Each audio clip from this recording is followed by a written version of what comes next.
Immigrant parents are very diverse. Every newcomer parent faces a unique set of challenges, and they deal with them in many different ways.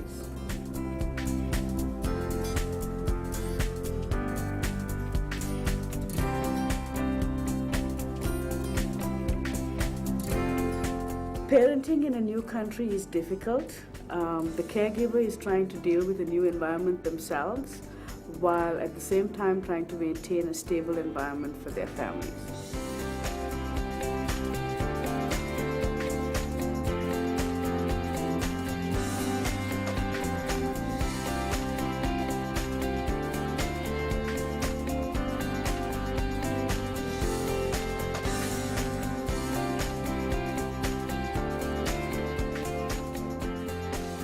Well, being new here, I didn't really know where to get what was available. I may have read some information on the booklets that you get from the airport, but they don't specifically tell you where to go and get it. And just being new, we don't exactly know who to contact or where to go for help. And so it was a long struggle trying to make guesses or asking around to people who also didn't really know what we needed or where we could get the services.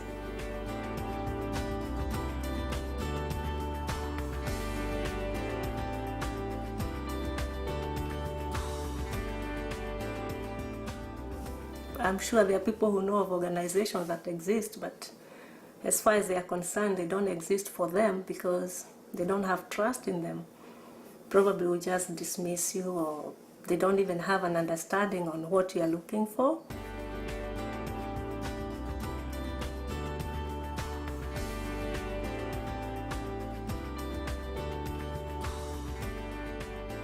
Certain things that I know most immigrant families have in common is being judged. Like sometimes I've talked to friends who have gone to look for services, and when someone looks at you in the first instance, they don't even think you can get a job in the organization.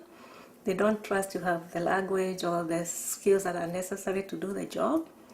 In the first place, they don't even give you an opportunity to get in and, give your views on what you can do or why you thought you could get work in the organization. So those have been barriers, and a lot of families I talk about have that as a barrier number one.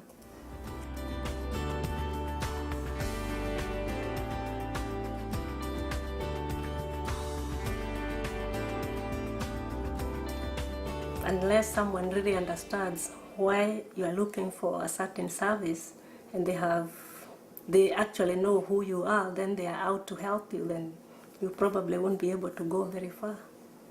I think probably the service providers may lack the understanding of these diverse families, so they treat them as a group instead of trying to understand the individual needs of the families and provide for them.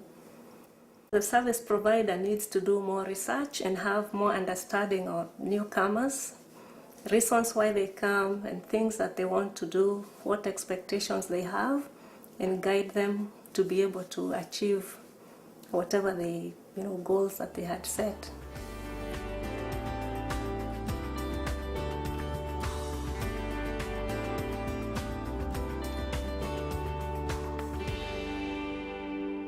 If you ask me what the strengths of my families are, I don't think I could be able to answer that because I don't understand the meaning of the question that you asked me.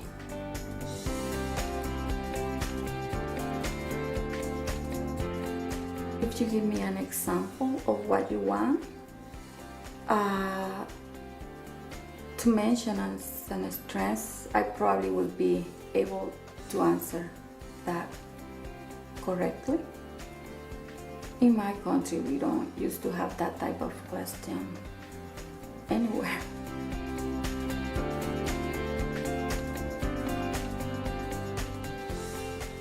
When you are referred to strengths, you basically think in physically capacity to do something, but it's not related to anything else. So I could say strengths, or I am able to lift 25 pounds or something like that. I wouldn't relate it to anything else.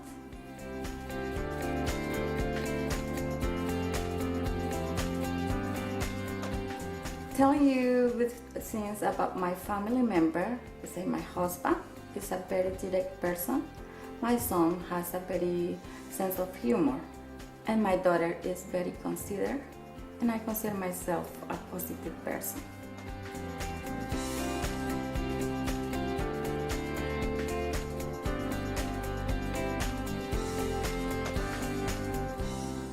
I was born in Canada, and at the time of my birth, my parents had recently immigrated to Canada. It had been a year since they had arrived, so I was born as soon as, basically after they had arrived, so I was born and raised here.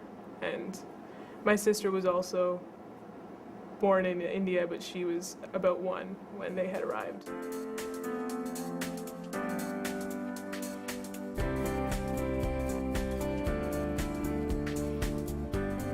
I was raised basically as a reflection of how my parents had grown up, reflective of their upbringing in India, and also in Canada. Things change, obviously. The cultures are completely different, so there were both those tensions in my house growing up.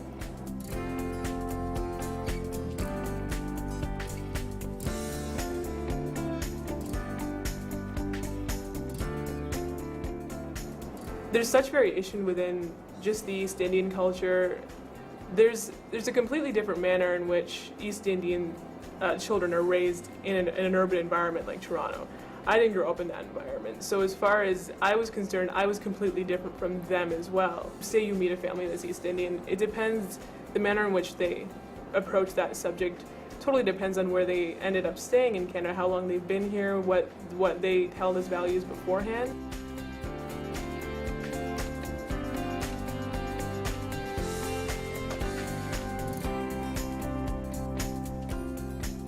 We often got asked that, or I often did, just, are you promised to somebody? Do you have an arranged marriage? Do your parents, when you're older, do your parents think that do they have someone picked out? Will you be having that? And it was a no. My parents absolutely wouldn't think that. They got off that bandwagon when they came here. As long as you ask, you'll be able to know exactly what's going on with me, and perhaps those stereotypes will be reaffirmed with someone else, but they won't be with me. Ask. That's the major thing that you can do, because it's not a bad thing to ask. It's actually the best thing that you can do, because otherwise you're just going to continue with your own stereotypes, and quite possibly and probably you're wrong.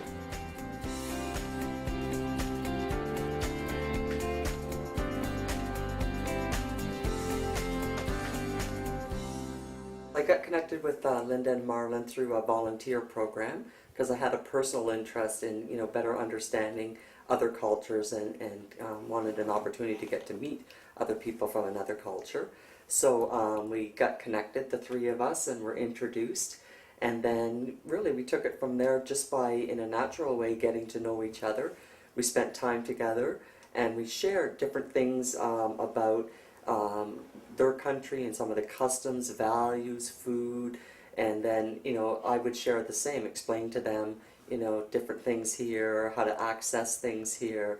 And it was just a really good opportunity in a natural way to get to know people and to better understand a different country. And also it certainly dispelled a lot of beliefs or myths that initially I may have had.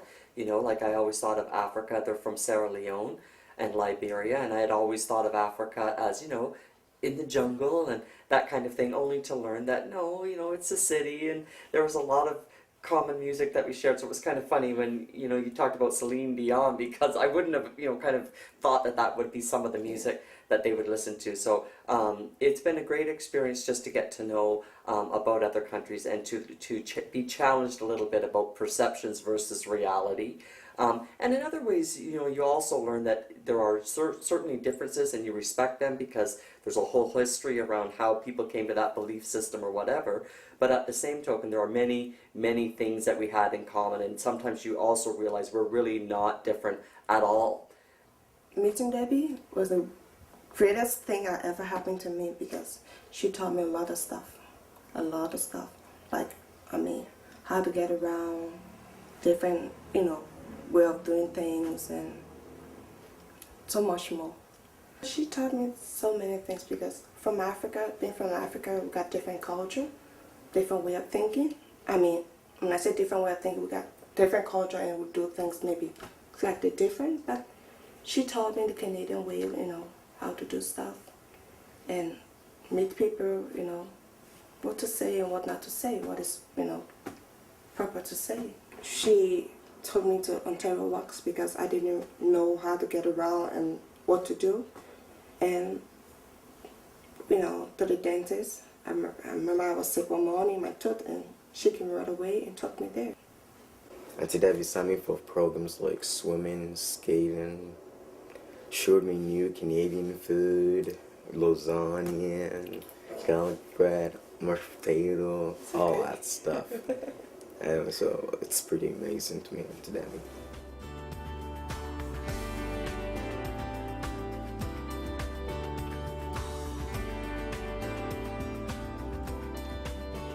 I just thought that, coming to Canada, different color, they won't like me. Because when I'm back home, you can greet anybody and they will willingly turn to you, shake your hand this way. I learned in Canada, you can say morning to somebody and they won't even talk to you. So when I came, it was so difficult for me, going to say hi to somebody and they won't bother. But when I met Debbie, it's just changed, everybody not the same, and she's great. It's not all Canadian, cold to people. Some are very great, wonderful to people.